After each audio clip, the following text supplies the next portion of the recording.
दिल्ली के अगर सबसे बेहतरीन छोले भटूरे की बात की जाए तो सबसे पहले इस जगह का नाम आएगा। और अगर आपने सीताराम दीवानचंद के छोले भटूरे नहीं खाए तो आपने छोले भटूरे खाए ही नहीं।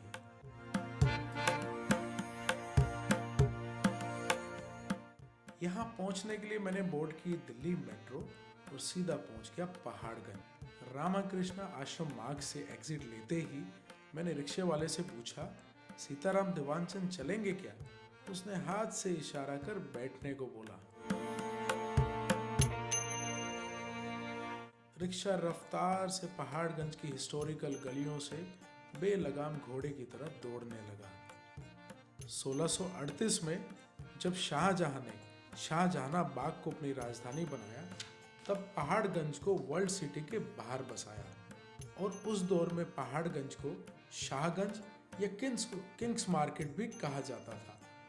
आज भी पहाड़गंज दिल्ली के सबसे बड़े बाजारों में से एक है और यहाँ आए हजारों लोगों की भूख मिटाते हैं सीताराम दीवानचंद के बेहद लजीज छोले भटूरे।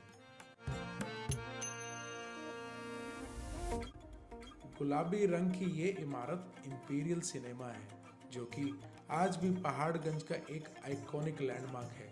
सीताराम दीवानचंद की पहले दुकान यहीं पर थी। बढ़ती हुई भीड़ से अंदाजा हो गया था कि मंजिल अभी नजदीक है।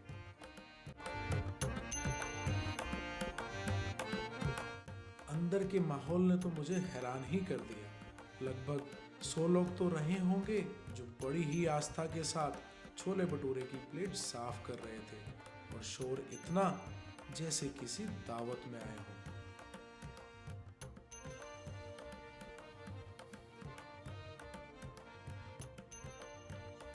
दो चीजें आपको सबसे पहले महसूस होंगी। एक तो यहाँ के छोले भटूरे बहुत ही मशहूर हैं और दूसरी चीज यहाँ से ज़्यादा हाइजीनिक स्टैंड अलोन शॉप पूरी दिल्ली में नहीं है। लोग जैसे ही उंगलियों से छोले भटूरे की प्लेट साफ करके रखते थे, क्लीनिंग स्टाफ फौरन ही टेबल और फर्श को साफ कर देते थे और ये पूरा मामला मेरी आंखों के सामने एक ऑर्गेनाइज तरीके से चलता रहा।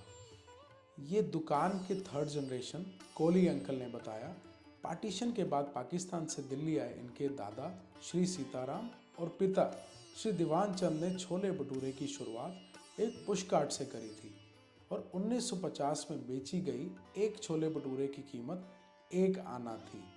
उनके छोले भटूरे की धूम इस तरह मची कि पूरी दिल्ली में सीताराम दीवानचंद के नाम से मशहूर हो गए। लेकिन भाई बातों से तो पेट भरेगा नहीं, इसलिए मैं फौरन चला गया पहले काउंटर की तरफ। यहाँ छोले की प्लेट लगाई जा रही है। बड़ी सी परात में थोड़ा डार्क कलर के मसाले में लिपटे बड़े बड़े छोले के दाने धीमी आंच में गर्म हो रखे हैं। यहाँ का स्टाफ बड़ी ही रफ्तार से फॉइल की एक कटोरी में छोले और उसके ऊपर ग्रीन चटनी और दूसरी कटोरी में लच्छेदार बारीक प्याज, ताज़ी हरी मिर्च और आंवले का अचार रख के एक एक करके टोकन के हिसाब से कस्टमर की तरफ ट्रे बढ़ाते जा रहे हैं और मुझे भी एक ट्रे देते हुए दूसरे काउंटर पर जाने का इशारा किया। यहाँ तो भटूरे परोसने का स्टाइल ही अलग है, ना तो कढ़ाई है ना ही फूले हुए भटूरे। मैंने सोचा पता नहीं यहाँ का जायका कैसा होगा।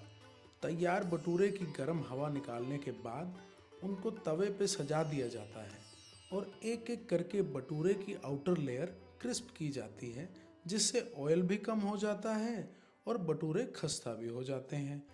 अब मैं आपको चेक करके बताता हूँ कि इन भटूरों का जायका कैसा है।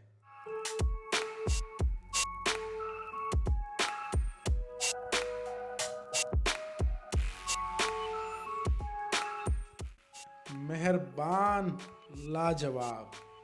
छोले के मसाले खुशबूदार तो हैं पर बहुत ही लाइट हैं। छोले फौरन ही मुंह में घुल गए और पनीर स्टफ भटूरे बहुत ही शानदार। निकलने से पहले छोले भटूरे के साथ लस्सी भी ज़रूरी है। दोनों का कॉम्बिनेशन अपने आप में एक प्रेम कहानी है। रियली में अगर छोले भटूरे की दिल्ली में बात की जाए तो सीताराम दीवानचंद छोले भटूरे का नाम सबसे ऊपर आएगा।